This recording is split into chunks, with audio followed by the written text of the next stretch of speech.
Bonjour tout le monde! Aujourd'hui, je vous parle d'un personnage qui intrigue beaucoup les visiteurs du musée Empress of Ireland à cause de sa vie plutôt impressionnante. Je vous parle de William Clark. William est né en Irlande en 1870. C'est un homme robuste avec une moustache très fournie puis des yeux bleus perçants qui occupe le poste de chauffeur sur les paquebots ou, si vous préférez, fireman. Les chauffeurs, c'est les personnes qui sont responsables de pelleter le charbon dans les chaudières tout au long de la traversée.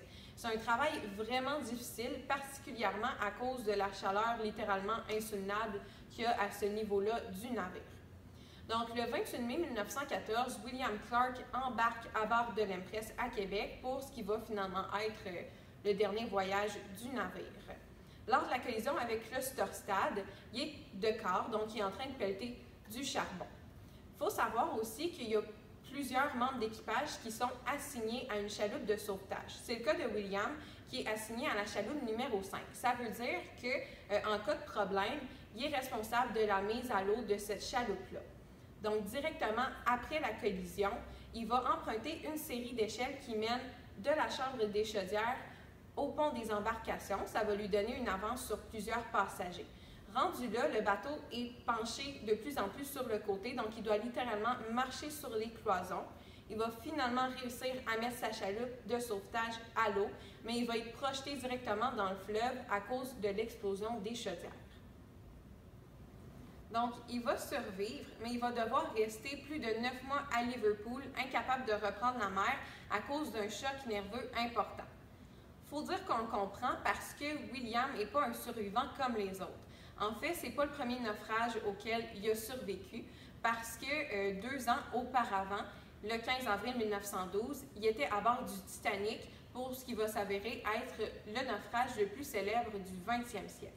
Il a été à bord du Titanic tout au long de la lente agonie du paquebot, puis finalement, quand le paquebot va sombrer sous les flots, il va réussir à revenir à la surface puis à être recueilli par une chaloupe de sauvetage. Dans les commissions d'enquête, William Clark a été amené à témoigner. On peut comparer les deux naufrages grâce aux images qu'il a données pour les décrire. Pour le Titanic, qui a coulé en plus de 2h40 minutes, il a décrit le naufrage comme un bébé qui s'endort.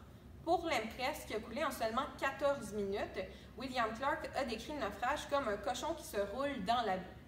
Les faits s'arrêtent ici, sauf qu'il y a une légende qui dit qu'il y a un marin du nom de Frank Toner, avec la même moustache puis les mêmes yeux bleus perçants, qui était à bord du Lusitania lors de son naufrage le 7 mai 1915.